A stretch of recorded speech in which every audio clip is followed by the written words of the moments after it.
Assalamualaikum warahmatullahi wabarakatuh. Alhamdulillahirabbil alamin, wassalatu wassalamu ala asyrafil anbiya'i wal mursalin, nabiyyina wa maulana Muhammadin wa ala alihi wa ashabihi wa man tabi'ahum bi ihsanin ila yaumiddin. Qala Allah ta'ala fi kitabil karim, ya ayyuhalladzina amanu taqullaha haqqa tuqatih wa la tamutunna illa wa antum muslimun.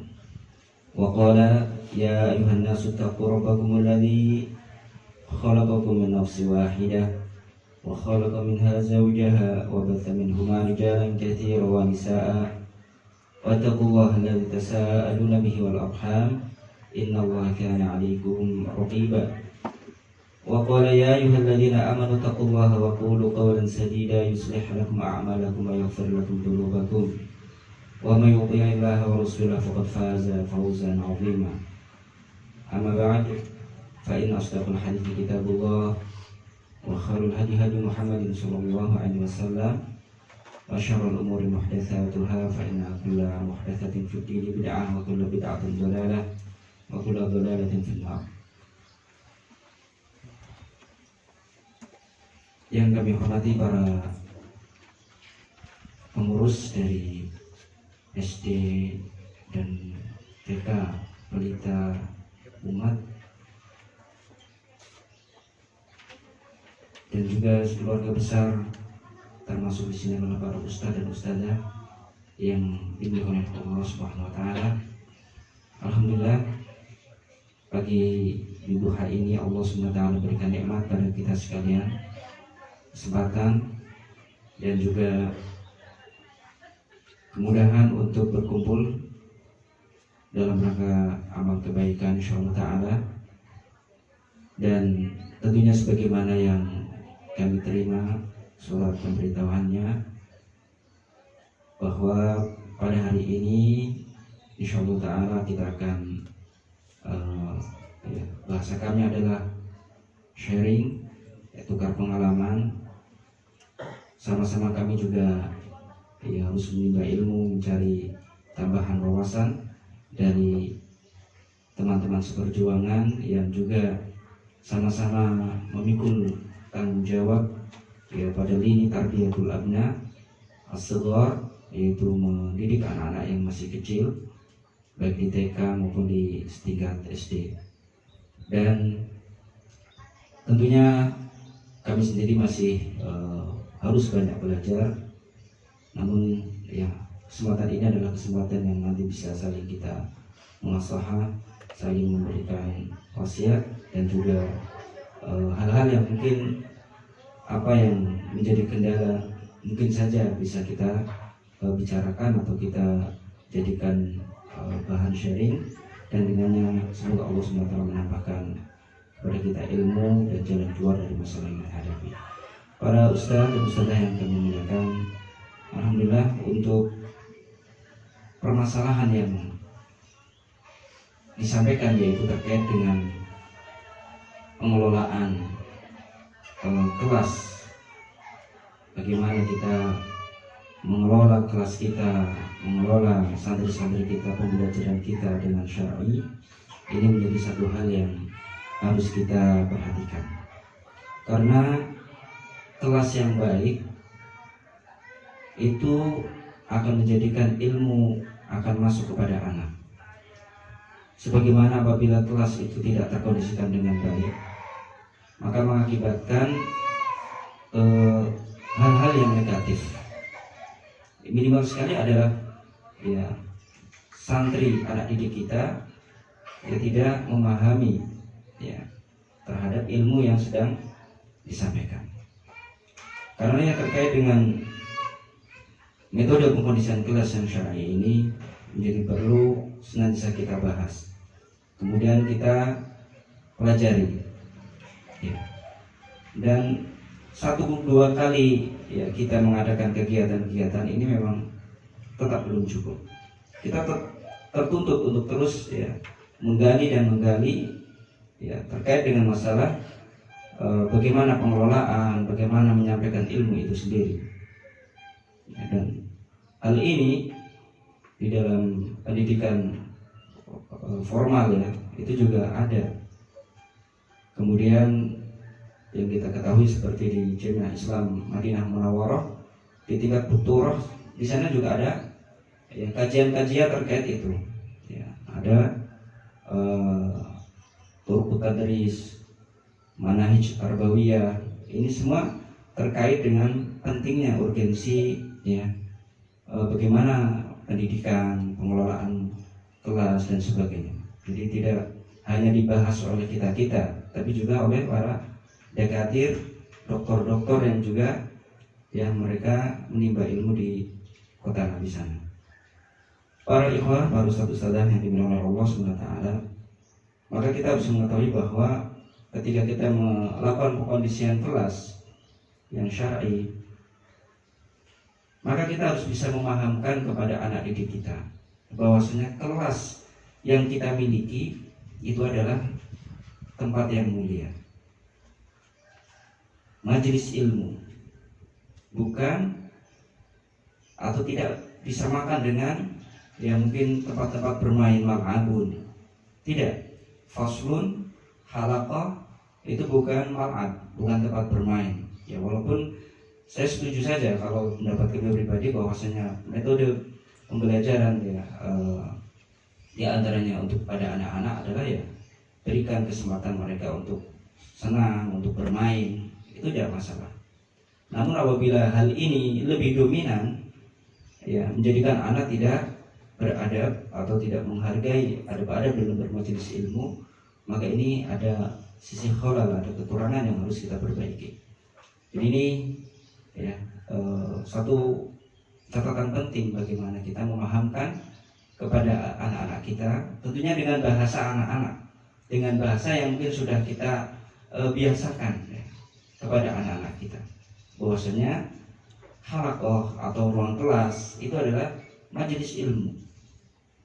Maka santri juga kita pahamkan di sana adab-adab di dalam bermajelis.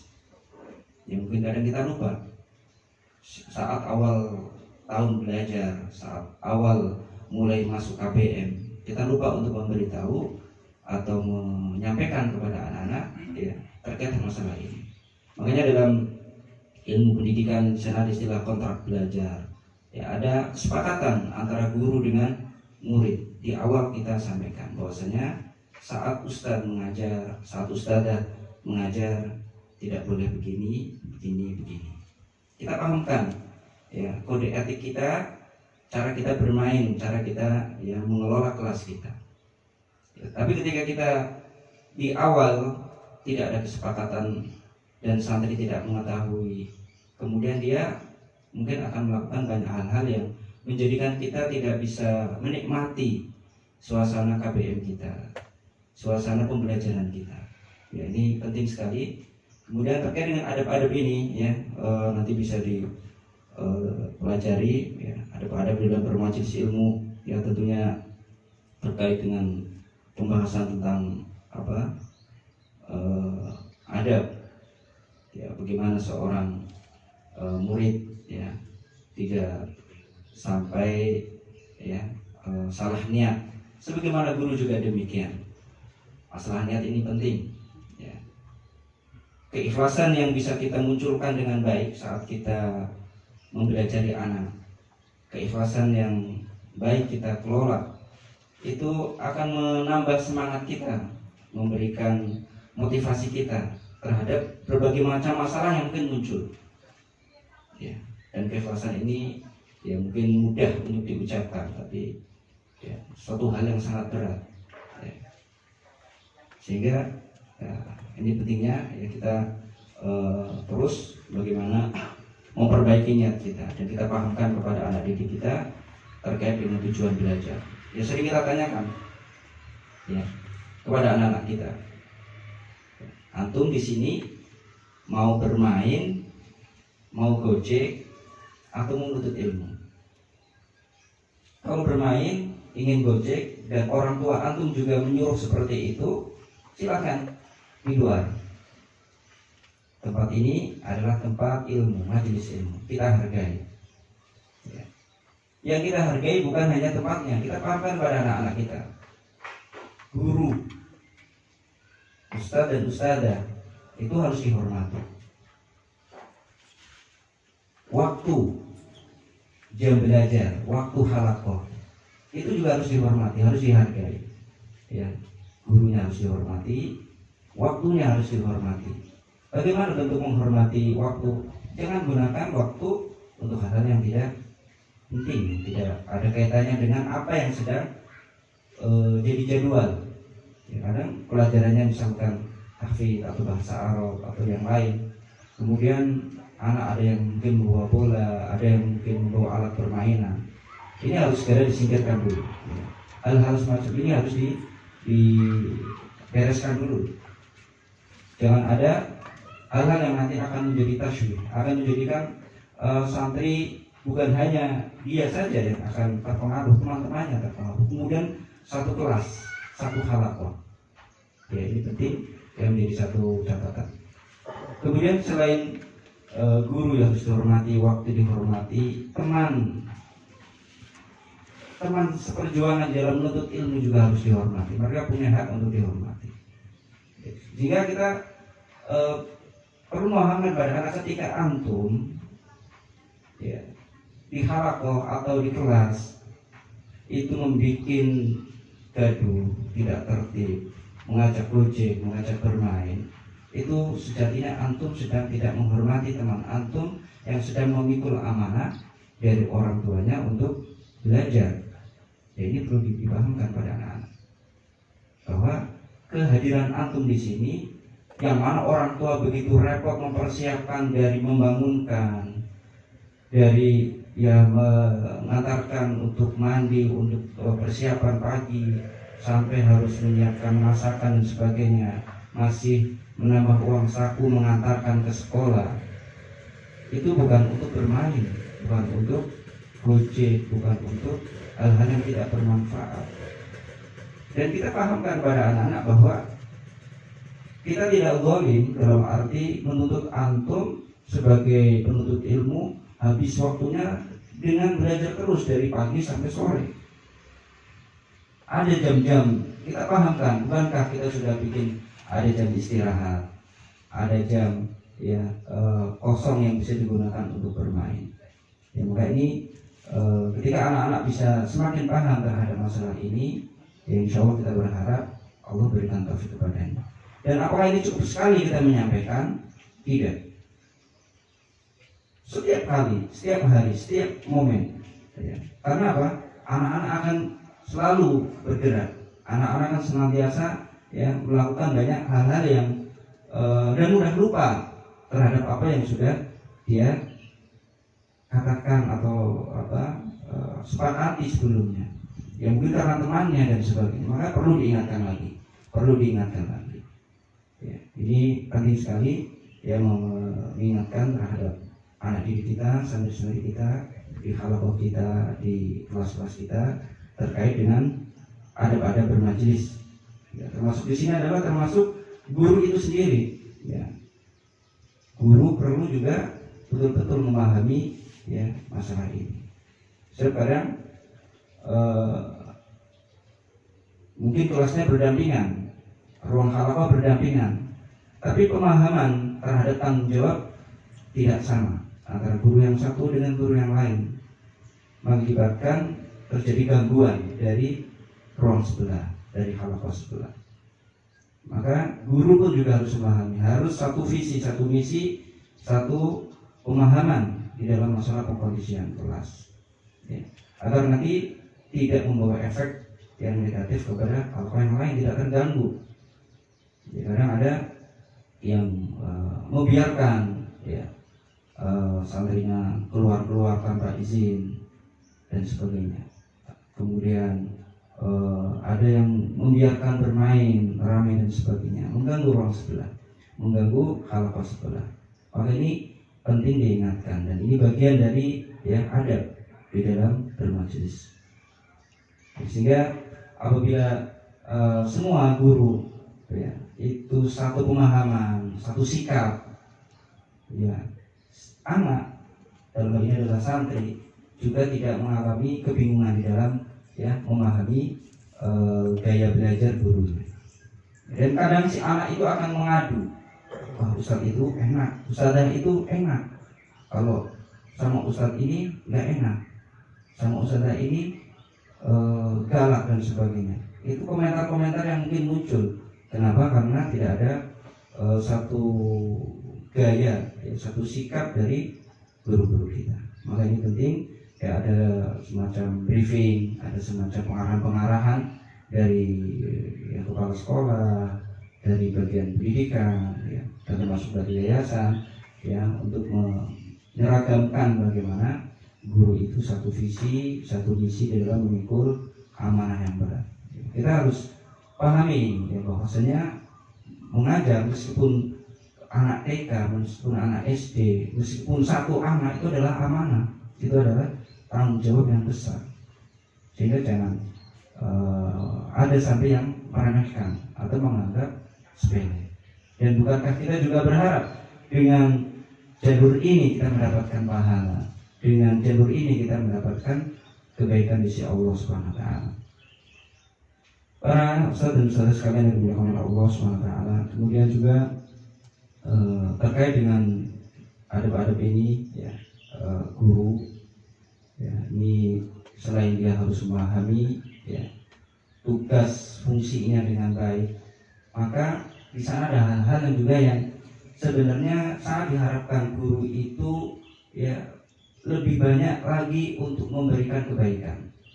Saya maaf, kadang ada yang sudahlah saya cukup dengan ini saja. Sebagai pengajar misalnya di Halakoh, di mapel ini, sehingga ketika melihat hal-hal yang tidak baik dari santri atau dari kelas yang lain, tidak mau melakukan tindakan-tindakan perbaikan. Maka ini juga perlu dipahamkan bahwa tanggung jawab ketika kita sudah berada di lingkungan sekolah, di lingkungan kita mengajar, itu menjadi tanggung jawab penuh kita bersama, tidak lagi dipilah-pilah. Mungkin kalau memang jamnya adalah jam pelajaran misalkan fikih misalkan, memang si pengajar itu bertanggung jawab penuh.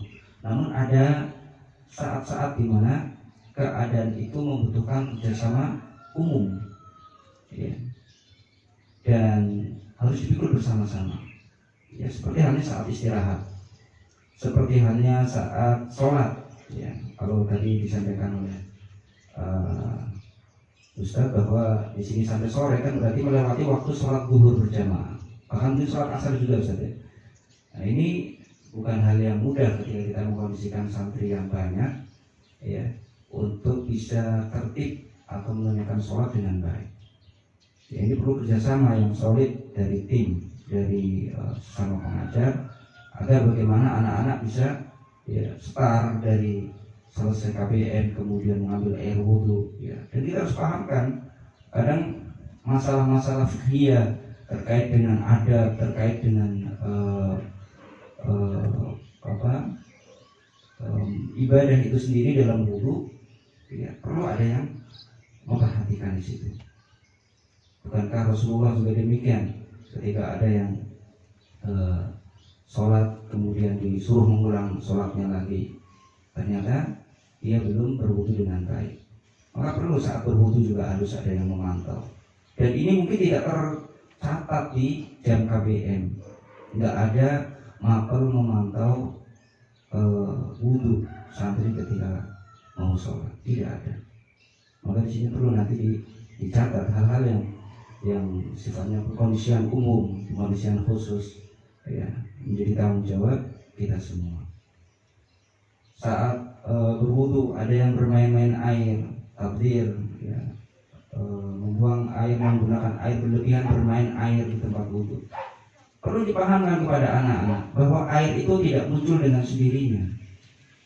Air itu bisa keluar dari keran, karena harus ditampung dulu di tandon. Dan air masuk di tandon itu juga tidak dengan sendirinya, harus ditarik dengan listrik. Listrik tidak mungkin ada kalau kita tidak bayar. Kita pahamkan Mungkin ada kasus tetangga kita yang ya karena telat membayar listrik, kemudian listriknya diputus. Nah, jangan sampai sekolah kita, masjid kita ya tidak punya listrik. Bagaimana kita ya bisa menggunakan air? Nah, ini perlu dipahamkan di situ. Dan anak-anak belum nyampe ke situ. Anak-anak ya dunia bermain. Di kelas dia akan bermain, di halaqah dia akan bermain, di masjid akan bermain, di tempat wudhu dia akan bermain, gurunya pun mungkin diajak bermain, apalagi temannya. Ini menjadikan tugas kita ya sebenarnya tidak hanya ada di ruang halaqah. Dan kadang ini saling berkaitan. Ketidakberesan di satu titik membawa kepada titik yang lain. Ya, ketika anak-anak sudah banyak bermain di masjid misalnya waktu sholat atau di tempat wudhu, itu nanti akan terbawa di saat di ruang belajar, di saat halaqah.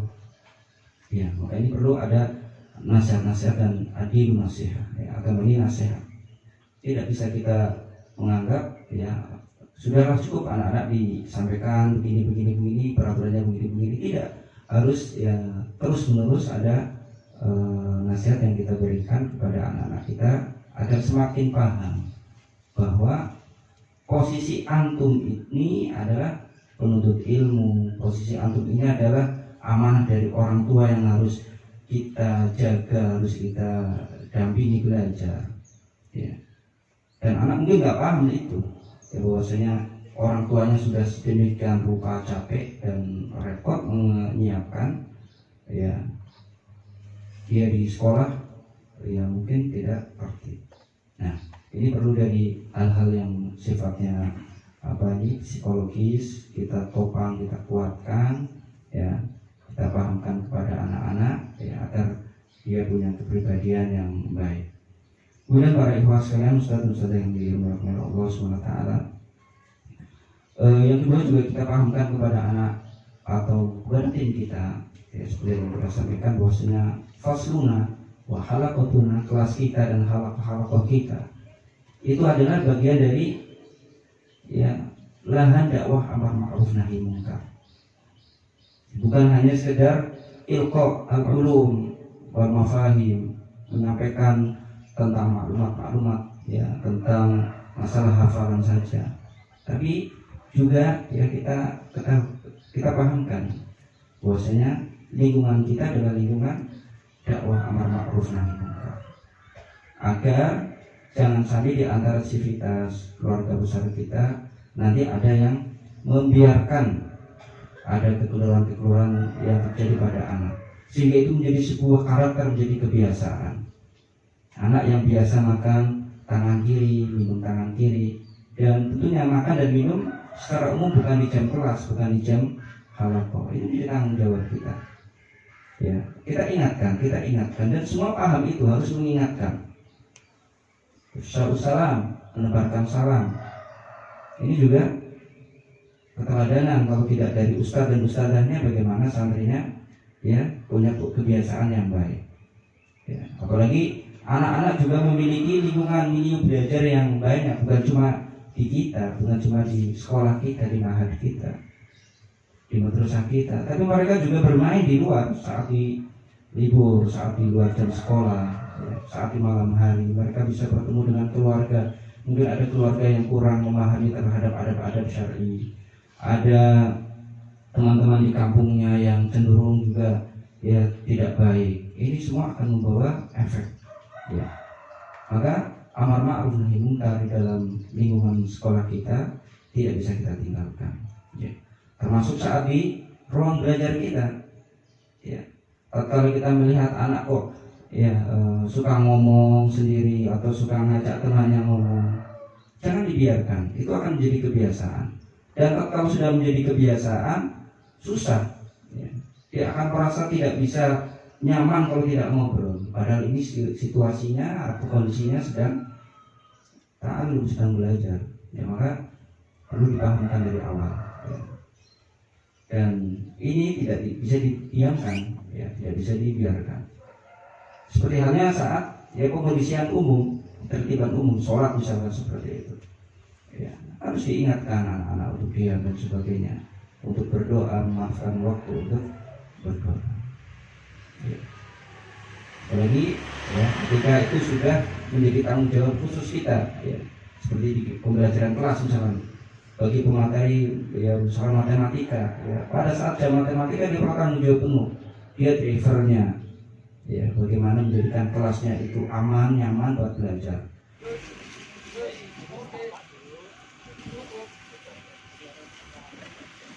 هذا القرآن يوحدنا